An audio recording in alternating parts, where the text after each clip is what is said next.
yesterday, December 7th, 1941, a date which will live in infamy. The December 7th attack on Pearl Harbor forced the United States into World War II. And while President Roosevelt called it a day that would live in infamy, it is also a day that America promised to never forget.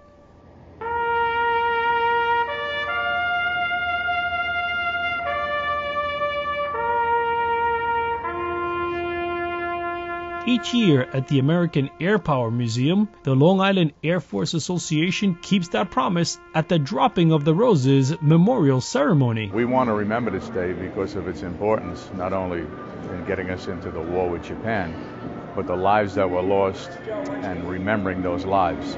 May these roses remind those of us to give unselfish service to God and country.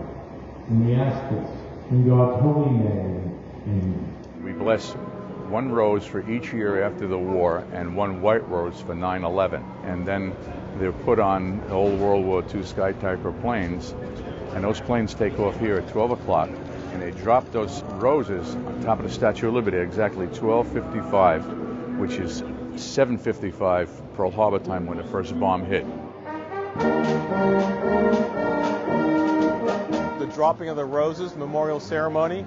It was a tradition started by a fellow named Joe Hodresko. Joe Hodresko was a Navy seaman on board the USS Salis, a hospital ship. He was there at Pearl Harbor during the attack, and in 1970 he started this tradition of dropping roses over the Statue of Liberty.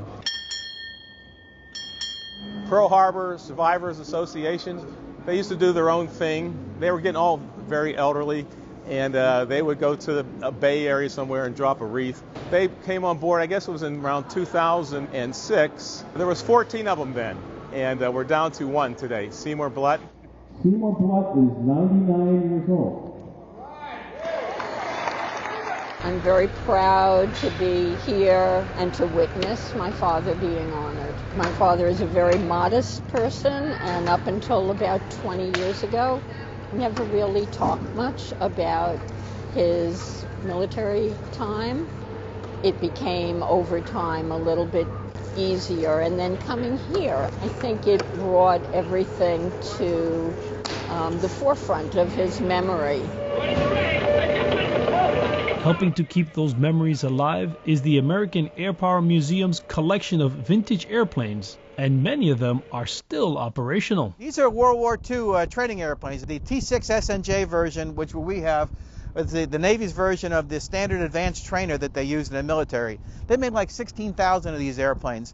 Every Allied airman who flew in the war, whether you flew bombers or fighters, all flew the T6 SNJ. Before you could get into the Mustang or the Corsair, you had to fly and prove you could fly this airplane. So it's important in that respect. They use these all through the war. And again, it's a warbird. Joining Jim in the back seat is Joe Daly, who treasures the opportunity to perform his duty for the Pearl Harbor survivors. I've been doing this now, I guess this is the 12th year, and the first year when I came here there were 9 Pearl Harbor survivors. This year there's going to be 1 left. These men went through an awful lot, and it's nice that we can recognize what their sacrifice was. Recognizing the sacrifice of our troops are the Patriot Guard Riders, a group formed to counter protesters at military funerals. For volunteer Pete Jepson, the call to never forget starts at home. My wife and I, we will bring the kids to different functions to stand a flag line. We've brought them to funerals.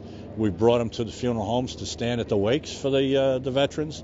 We've brought them to ceremonies like this every chance we can. We can never forget. We can never forget. The part of the never forget is to make sure the children know what happened, and this is the way to do it. Today, when we hear never forget, it conjures memories of the World Trade Center attack on 9/11. But we must also remember another dark day in our nation's history, December 7th, 1941.